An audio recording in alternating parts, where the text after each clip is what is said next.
ربكم الذي خلقكم من نفس واحدة وخلق منها زوجها وبث منهما رجالا كثيرا ونساء واتقوا الله الذي تساءلون به والأرحام إن الله كان عليكم رقيبا يا أيها الذين آمنوا اتقوا الله وقولوا قولا سديدا يصلح لكم أعمالكم ويغفر لكم ذنوبكم ومن يطع الله ورسوله فقد فاز فوزا عظيما فإن أصدق الحديث كتاب الله وخير الهدي هدي محمد صلى الله عليه وسلم وشر الأمور محدثاتها وكل محدثة بدعة وكل بدعة ضلالة وكل ضلالة في النار. Baada ya kumhimidi Allah subhanahu wa ta'ala na kumtakia rehma kipenzi chetu bwana mtume Muhammad sallallahu alayhi wasallam, ikiwa tuko kwenye Ijumaa ya kwanza katika mwezi wa Shawwal, tutasema ya kwamba alhamdulillahi alladhi bi ni'matihi tatimmu salihat. Himdi na shukrani ni za Allah tabaraka wa taala kwa kule kwa neema zake kutimia mema yanayotimia. Tunabudi kumshukuru Mwenyezi Mungu kwa kule kutuafikia mpaka kuliona Ijumaa ya kwanza ya Shawwali, baada ya kutoka katika ibada tukufu takatifu ya saumu ya mwezi mtukufu wa Ramadhani. Kuna watu waliotaka kufunga lakini hawakuafikiwa kufunga. Kuna watu walioanza kufunga lakini hawakuafikiwa kuhitimisha saumu. Sisi kwa leo, kwa Mola wetu kutuafikia kwa kufunga na kule kuweza mpaka kuswali na Idi, na mpaka leo kwamba tupo hai na uzima na afya na siha, hatuna budi kurejesha shukrani zetu kwa Mola wetu kwa mambo mema hayo aliyotufanyia. Khutba yetu ya leo itakuwa na unwani ma hiya nihayatul ibada. Kwa lugha nyingine, ni upi mwisho wa watu kufanya ibada, na ni ipi hadhi ya mtu kufanya ibada. Je, mwisho wa mwanadamu kumwabudu kwake Mola wake, hili la ibada ambalo kwamba ndilo jambo haswa tulilombiwa nalo kwa mujibu wa aya tukufu wa ma khalaqtul jinna wal insa illa liya'budun. Je, ma hiya nihayatul ibada? Ni kupi mwisho wa kuabudu? Iwe mwanadamu afikiapo hapo, iwe sheria ya dini ya Kiislamu imempa ruhusa kwa kumwambia ya kwamba sasa komeka, usiabudu tena. Ni upi, ni wapi, ni vipi? Lakini kando na hayo, wanazuoni waheshimiwa watuambia Ramadhanu suku qama. Ramadhani ni soko lililokuja. Ramadhani ilikuwa watu wako sokoni, thumma mfadwa, kisha Ramadhani ikaondoka na Ramadhani katawanyika na watu wakaondoka. Rabiha man rabiha, kuna lionali na kufuzu na kupata faida kwenye soko hilo. Wa khasira fihi man khasira, na kuna waliopata hasara katika soko hilo la Ramadhani. Yani kwa Ramadhani ni soko la kibiashara, na yoyote aendaye sokoni ima kwa kuuza na ima kwa kununua, mawili, ni faida na hasara. Kwa mwenye kuuza ni kutarajia faida na hasara, bali na hata mwenye kununua pia kutarajia faida na hasara. Uwezo ukanunua kitu sokoni, mfano nyama au viazi au tomato, na ukarudi nyumbani ukanena ya kwamba ameniwahi, viazi vibovu, nyama mifupa, kawa hulalamika kwa hasara ulioipata kwa kule kwako kununua. Na kisha kule kulezwa akasema alhamdulillah, kweli leo nimepata nyama nzuri sana, steki chupu, haina mifupa. Kwa hivyo kwa mwenye kuuza kutarajia kwake hasara na faida, na mwenye kununua kutarajia kwake hasara na faida. Sasa tuambia, Ramadhani lilikuwa ni soko ambalo kwamba watu walikuwa sokoni wa ibada za funga na nyinginezo katika mwezi mtukufu wa Ramadhani. Kisha Ramadhani ikaondoka, lakini kwa soko hilo kuna waliofaulu kwa soko hilo na kuna waliopata hasara kwa soko hilo. Sasa wanazuoni heshimiwa tuambia, faman kana muhsinan falyahmadillah, yeyote ambaye kwamba alikuwa mwema katika mwezi mtukufu wa Ramadhani, basi amhimidi Mwenyezi Mungu kwa hilo. Walyasalillah alqabul, na muombe Allah tabarak wa taala ampatie yeye kabuli kwa kumkubalia kwa yale aliyoyatenda na kwa yale aliyoyafanya. Siku zote mimi husema ya kwamba mwanadamu ni awe na hamu kwa yale ayatendayo kwa kukubaliwa na Mola wake. Ukiwa na hamu ya kutaka kukubaliwa kwa yale uliyoyatenda, basi kitakupa kipimo cha kusimama kutenda panapostahili kutendwa. Lakini ikiwa kutenda tu ukubaliwe sawa, na usipokubaliwa sawa, basi wingi utatenda ambapo kwamba makosa kwako. Na hata la kidunia, kwa mtihani wowote wa kidunia, ikiwa huna lengo la kufaulu kwa mtihani wako wa kidunia, ni vyovyote mtihani utakavyokuja kwako sawa.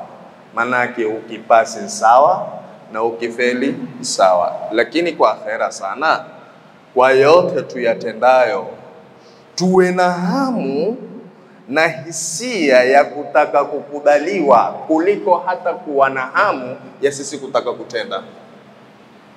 Usimamapo kuwa na hamu ya kutaka kukubaliwa kwa yale uyatendayo, wallahi ni uwepesi na usahali kupata na kufikia pale unapostahili wewe kufikia, kwa Mola wako alivyokuelekeza na kukufahamisha, na kwa moyo wako vile utakavyo, kwa kule una hamu ya kukubaliwa. Na hili ndugu zangu ni katika imani, masahaba wa Mtume sallallahu alaihi wasallam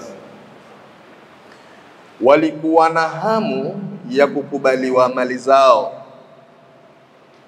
Masahaba, na mara nyingi tumeyasema haya, kwa huu mwezi mtukufu wa Ramadhani walikuwa na hamu masahaba kwa kukubaliwa kwao.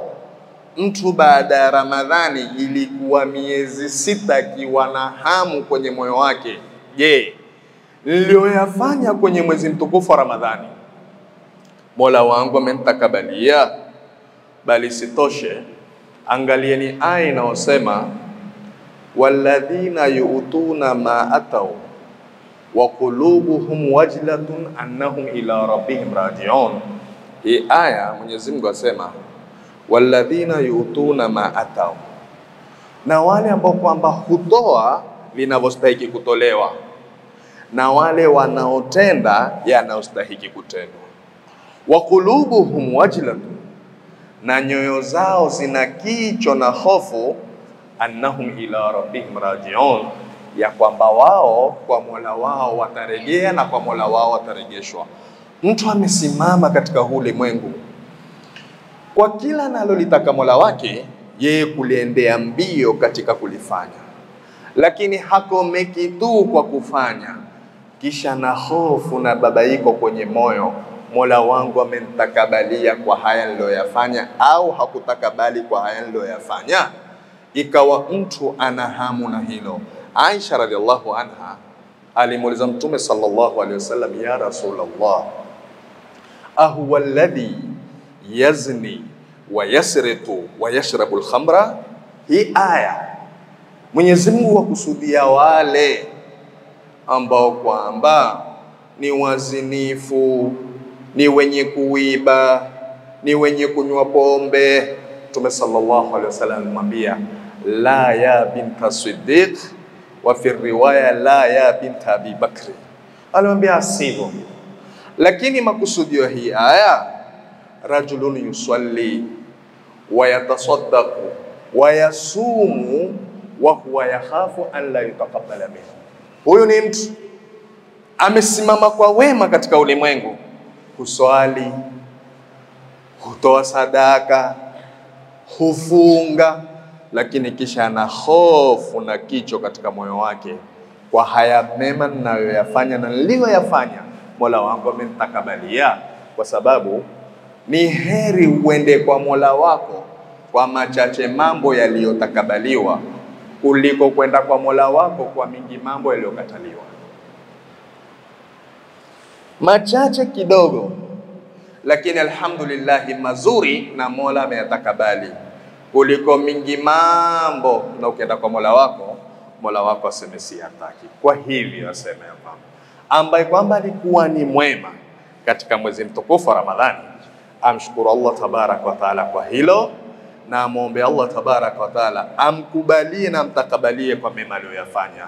Fa inna Allah jalla wa ala, hakika Allah tabarak wa taala aliyotakasika, aliyotukuka, la yudhi'u ajra man ahsana amala, hapotezi ujira kwa aliyesimama kwa kufanya yaliyo mema. Lakini kisha akasema, wa man kana musia, na yote mtu ambaye kwamba alikuwa muovu kwenye mwezi mtukufu wa Ramadhani, falyatub ila Allah, mtu huyo atubie kwa Allah tabaraka wa taala.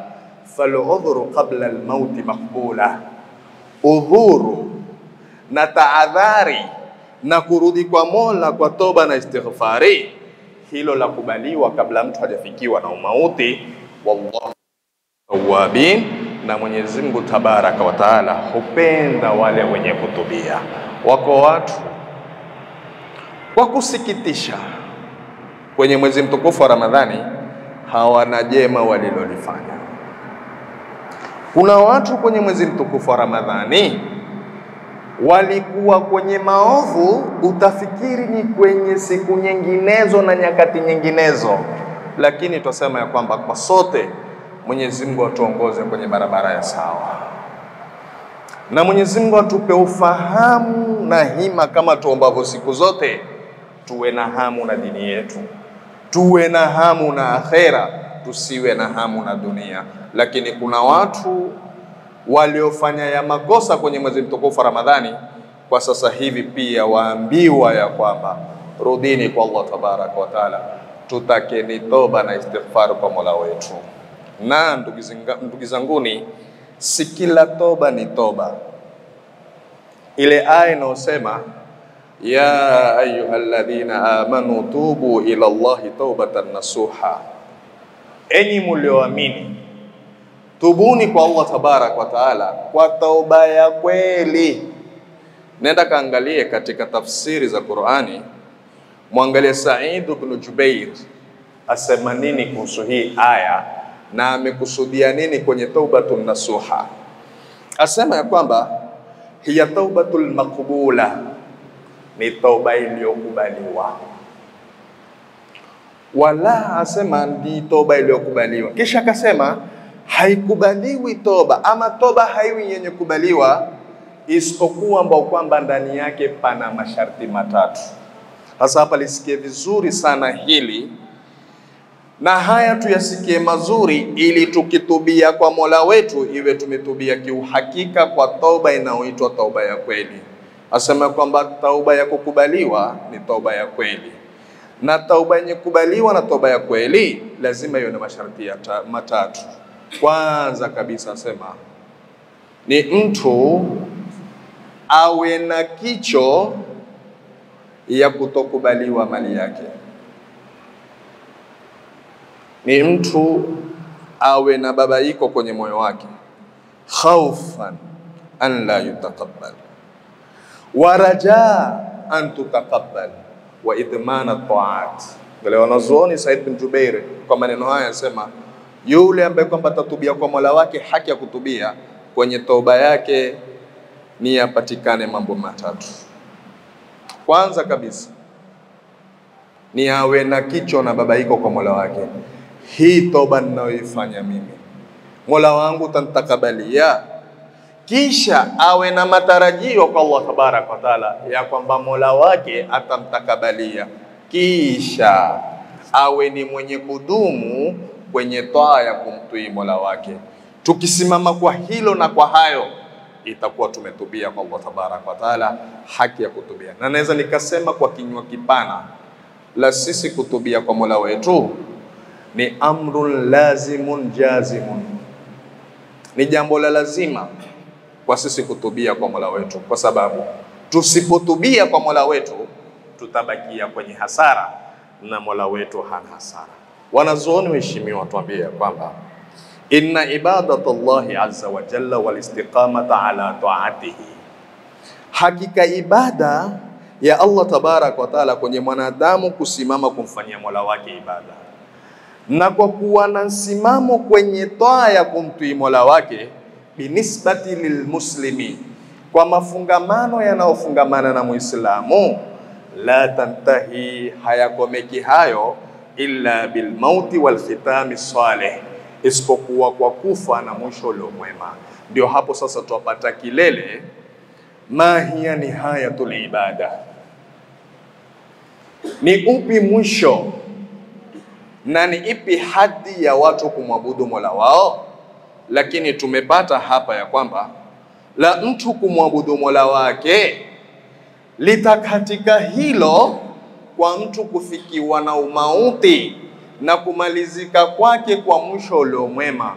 Wakastadili na aya Allah tabarak wa taala iliyoko katika suratul Hijri ayatu sunnatisia, pindi Mwenyezi Mungu aliposema wa'bud rabbaka hatta yatiyaka al-yaqin, muabudu Mola wako mlezi ewe Muhammad mpaka yatakapokujilia wewe umauti.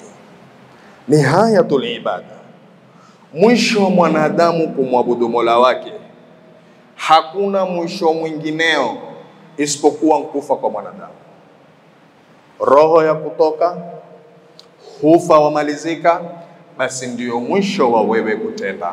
Wakastadili pia ya kwamba al-yaqinu hapa bimaana al-maut katika aya zilizoko katika suratul Mudaththir aya 42 mpaka 47, pindi walipoulizwa waovu, ma salakakum fi sakar, ni jambo gani lilowatia nyinyi katika moto wa sakar?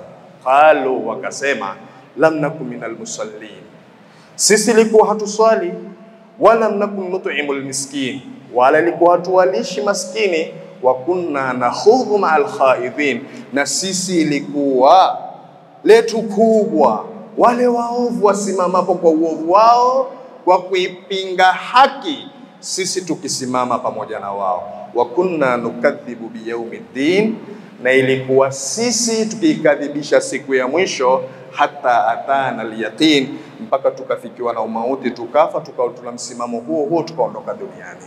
Sasa hapa tupata maana ya kwamba al-yaqinu bimaana al-maut. Ndipo wanazuoni wakauliza, limadha summiya al-mautu yaqina, kwa nini mauti yameitwa yaqini?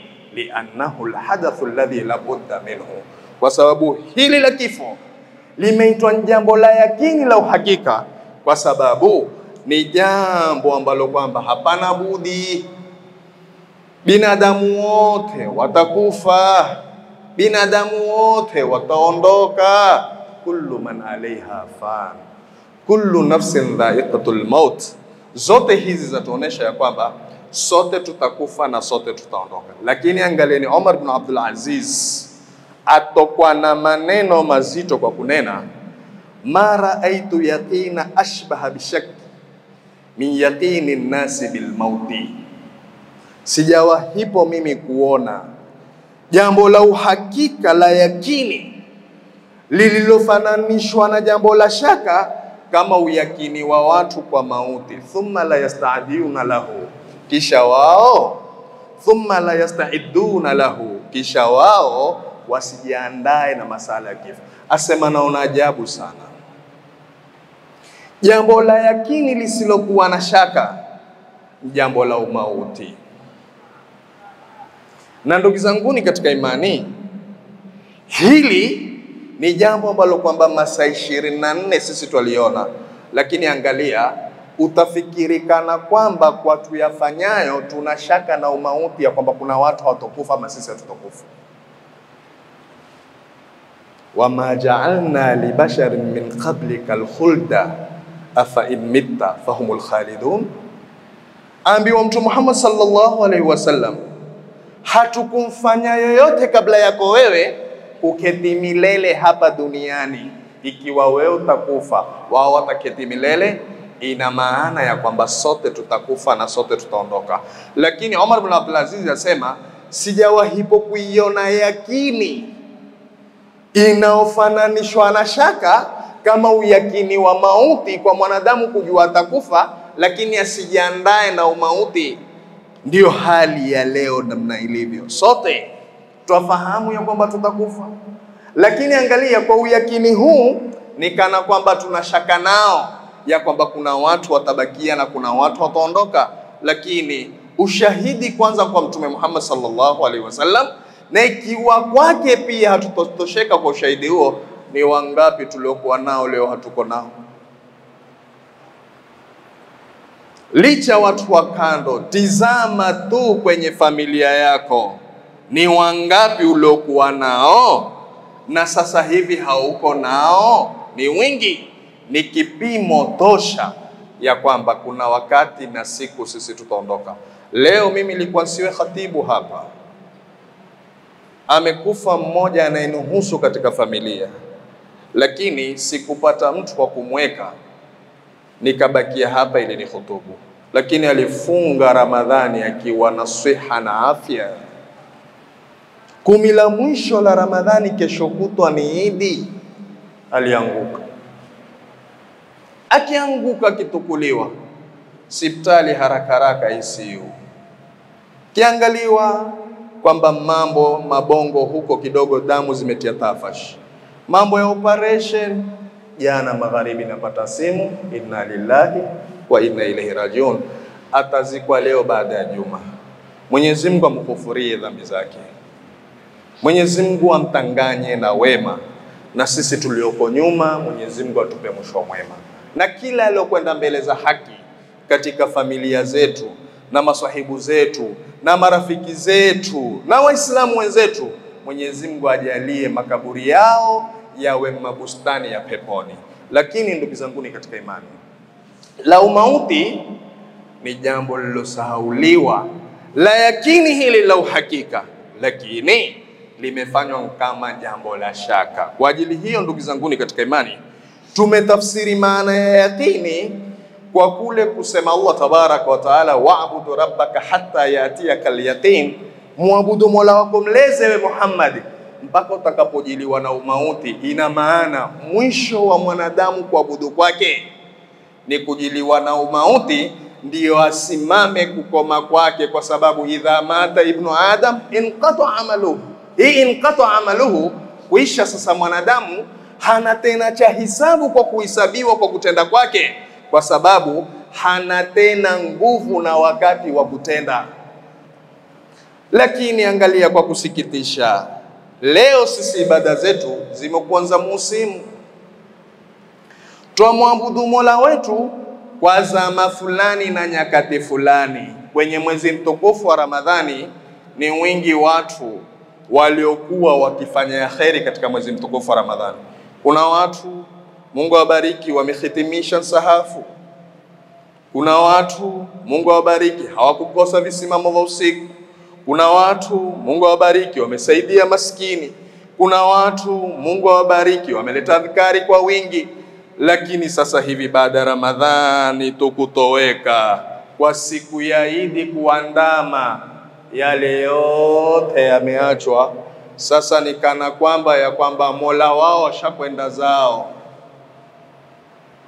Wao kwa mtizamo wao kwamba Mola wao ni wa Ramadhani peke yake, na wao mtizamo wao ni kwamba ibada yao kwa Mola wao kwenye mwezi mtukufu wa Ramadhani, kwa lugha nyingine, ni wale wasimamao kwa kuiabudu Ramadhani. Lakini nawaambieni ya kwamba man kana yaabudu Ramadhana fa inna Ramadhana qad inqadha wa fata, wa man kana yaabudu Allah fa inna Allah hayyun la yamut. Yeyote yule ambaye kwamba atakuwa akiabudu Ramadhani, Ramadhani ishakwisha, Ramadhani ishaondoka na Ramadhani ishamalizika.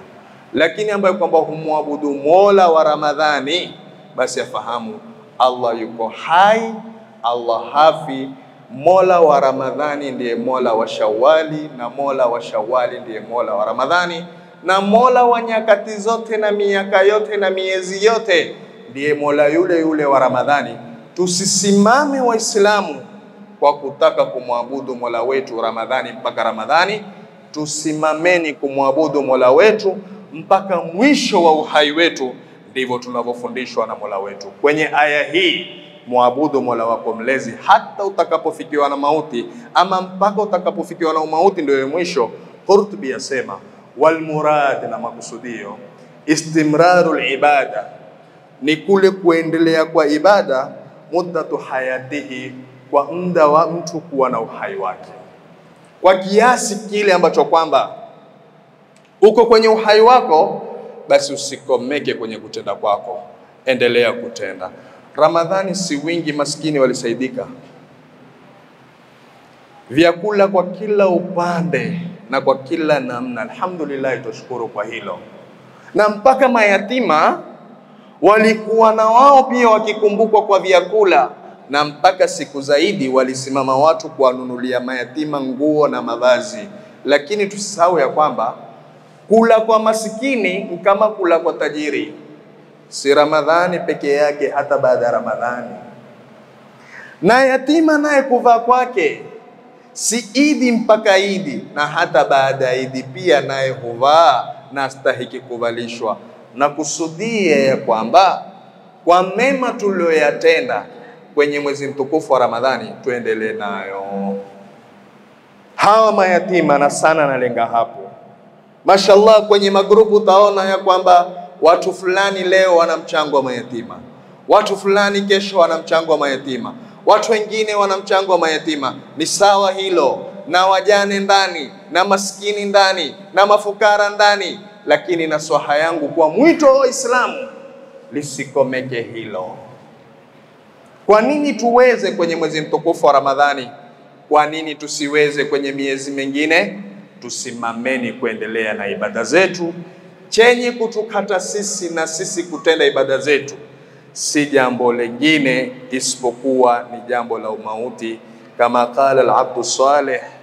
Angalia hii aya inayosema wa auswani bisalati wazakati ma dumtu hayya, na amenipa mimi wasia wa kuswali na kutoa zaka maadamu niko hai.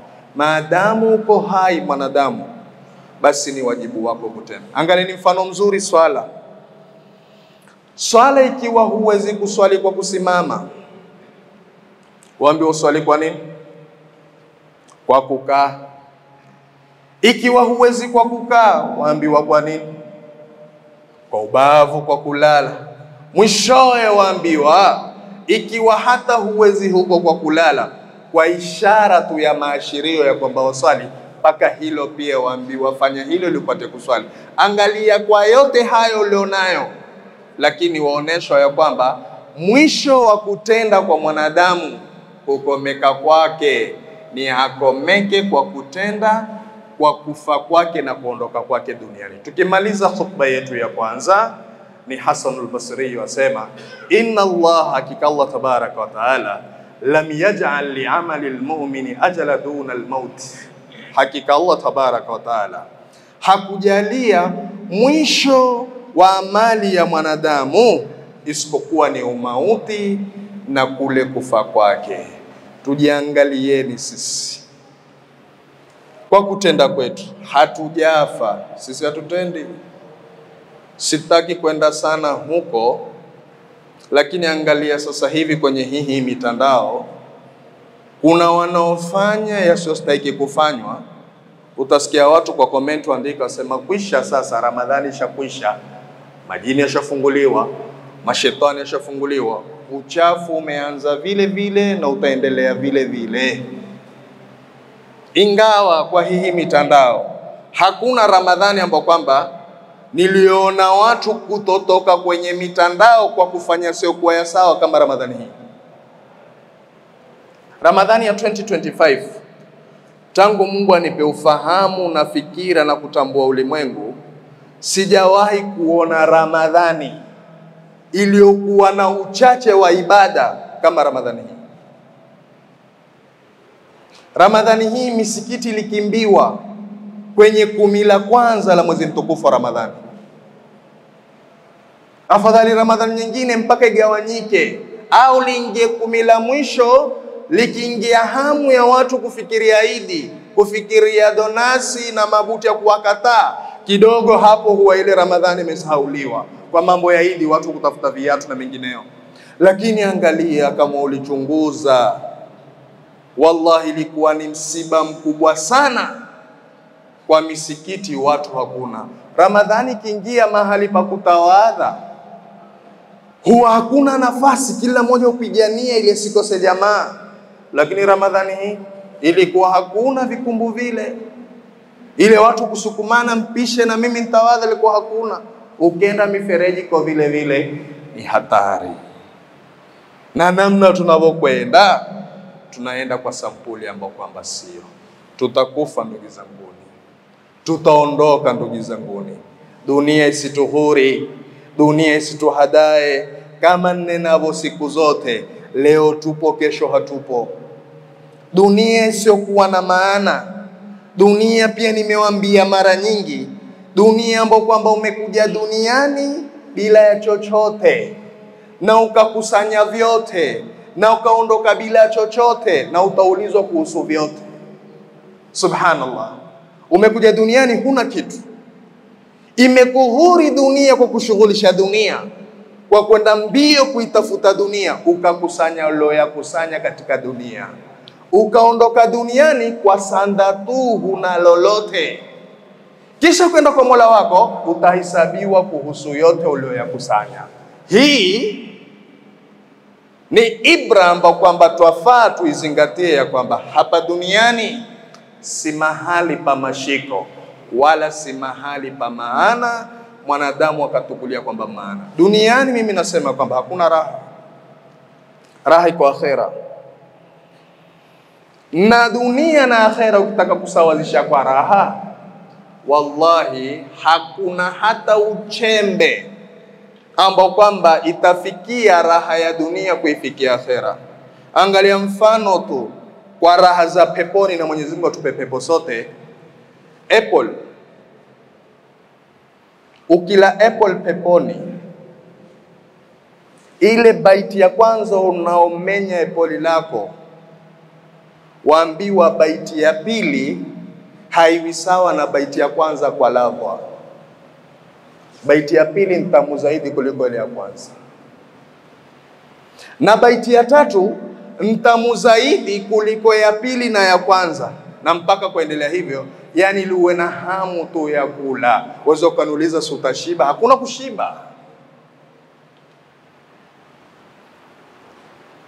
Kushiba ni hapa utafute ino kisha utoe gesi.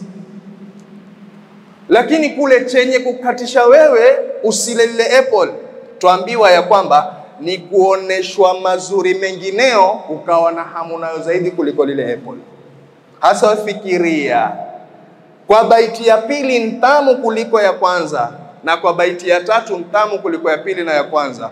Tukua apple la hapa, ukiliminya mawili, upande mmoja haukuiva au upande mmoja unaguu, basi ikawa hauhaliliki, walitupa tena. Dunia isituhuri wala dunia isituhadae. Tusimameni kumfanyia Mola wetu ibada, na chenye kutukatisha sisi na ibada si lingine ni jambo la kifo. Tuombe Allah tabaraka wa taala tuwafikie kila la kheri. Tuombe Allah tabaraka wa taala tubariki. Barakallahu li wa lakum bil Qur'anil azim wa nafa'ani wa iyyakum bil ayati wa dhikril hakim. Aqulu qawli hadha wa astaghfirullah li wa lakum fastaghfiruhu innahu huwal ghafurur rahim wa huwal barrul karim.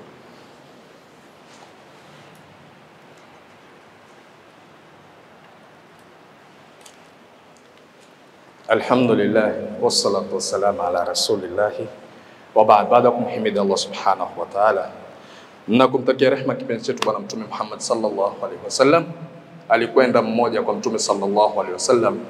Riwaya kuna watu wanasema kwamba ni Sufyan ibn Abdullah, kama ya Rasulullah, hebu nipe mimi wasia, na wasia huu simuulize mwingine yoyote. Mtume Muhammad sallallahu alaihi wasallam akamwambia, kul amantu billahi thumma istaqim, sema nimemwamini Allah tabaraka wa taala kisha kuwa na msimamo kwa hilo. Riwaya nyingine akamwambia, kul rabbi Allah thumma istaqim, sema Mola wangu mlezi ni Allah tabaraka wa taala kisha kuwa na msimamo kwa imani yako ya kumwamini Mola wako. Ina maana endelea kwa kutenda baada ya kuamini kwako. Isitoshe la kuamini pasina kutenda. Ndio ilikuwa makusudio ya Mtume Muhammad sallallahu alaihi wasallam. Angalieni ndugu zanguni katika imani, juu ya mingi mambo, lakini usimamapo kutenda yanayostahiki kutendwa katika ulimwengu wakati wa kufa kwako. Yasemaje ile aya, innal ladhina qalu rabbuna Allah thumma istaqamu tatanazzalu alayhimul malaika alla takhafu wala tahzanu wa abshiru bil jannati allati kuntum tu'adun. Nenda kaangalie hii aya, tafsiri waliotoa wanazuoni, wale waliosema tumemwamini Allah tabarak wa taala kisha wakawa na msimamo kwenye imani lao la kumwamini Mola wao, siku roho tolewa kuteremshiwa malaika, waambiwa musiwe na kicho wala babaiko kwa huko mbele mwendako, wala musiwe na huzuni kwa yale ya nyuma mlioyaacha, na bishara njema kwenu nyinyi kwa pepo mlioahidiwa na Mola wenu. Nani ambaye kwamba hataki pepo Allah tabaraka wa taala? Sote twaitaka pepo. Kwa Mola wetu kutuwafikia kwa kupata pepo yake, tusimameni kutenda ili atupe pepo kwa rehema yake na ridha yake, kwa sababu hata kwa amali zetu hatuwezi komboa thamani ya pepo. Pepo namna ilivyo, kwa kutenda kwetu hatuwezi kuikomboa pepo kwa amali zetu. Tutapata pepo kwa ridha na rahma za Allah tabaraka wa taala kutujalia sisi kupata pepo. Lakini juu ya yote, tusiwe waislamu jina, tuweni waislamu wa vitendo. Vijana, nasaha yangu ya mwisho, hakuna kitu muhimu kama amani, na hakuna kitu muhimu kama usalama. Vijana, nawapa nasaha ya kwamba rudini kwa Mola wenu. Habari mnaofanya ya watu kukosa usalama, Ramadhani kuna watu wamenyang'anywa, baada ya Ramadhani kuna watu bado wananyang'anywa, na kuna watu wanaporwa. Nasema ya kwamba vijana, mnaoyafanya si sawa na mnaofanya si haki. Na nasema pia kuambia vijana, sisi kama viongozi wa kidini tuko tayari kukaa chini na nyinyi kuwasikiliza. Tatizo liko wapi? Kwa nini mwakosesha watu raha na amani kwenye miji na mitaa? Leo imekuwa mtu hata kutembea peke yake ana hofu na kichwa na babaiko na huzuni. Juzi hapo tu vijana wadogo wa skuli wametoka asubuhi kujishughulisha kwa mambo yao, mara hao vijana kutaka kuwanyang'anya na kuwatoleana mapanga. Nasema vijana kuambia, si haki wala si sawa. Njooni tukaeni chini, mtueleze tatizo liko wapi. Na ikiwa muna mambo mwataka kuyazungumza, hata lau kama ni hilo la ajira, tuseme ya kwamba hamuna ajira, tuko tayari kutoa sauti zetu kuzungumza na serikali kuu, na imani na kuamini serikali itatusikiliza, kwa sababu serikali yataka amani, Serikali yataka utulivu, kwa sababu amani na utulivu ndio maendeleo ya taifa na nchi kwa ujumla. Kwa hivyo vijana wenzangu, tulieni, msisumbue watu. Simameni kwa wema, msisimame kwa maovu na machafu. Na tuombe Allah tabarak wa taala awaongoze vijana wetu. Tuombe Allah tabarak wa taala awatulize vijana wetu. Tuombe Allah tabarak wa taala awape ufahamu vijana wetu, wasimame kwa ya usawa kwenye kutenda. Innahu waliyu dhalika wal qadiru alayhi. Yaqulu Allah mukhbiran wa amira, inna Allah wa malaikatahu yusalluna ala nabi ya ayyuhalladhina amanu sallu alayhi wa sallimu taslima. Allahumma salli ala Muhammad wa ala ali Muhammad kama sallaita ala Ibrahim wa ala ali Ibrahim, wa barik ala Muhammad wa ala ali Muhammad kama barakta ala Ibrahim wa ala ali Ibrahim fil alamin innaka Hamidul Majid. Allahumma ij'al hadhihi jama'atana jam'an marhuman وتفرقنا من بعده مجد المعصوما. اللهم الف بين قلوبنا واصلح ذات بيننا واهدنا سبل السلام وجنبنا الفواحش ما ظهر منها وما بطن. عباد الله، ان الله يأمركم بالعدل والاحسان وايتاء ذي القربى وينهى عن الفحشاء والمنكر والبغي يعظكم لعلكم تذكرون. فاذكروا الله يذكركم ولذكر الله اكبر والله يعلم ما تصنعون. Waqimus salah. Mwisho ni kwamba Ijumaa inayokuja inshallah maudhui yangu nitazungumza kuwa na dhana njema na Mola wako.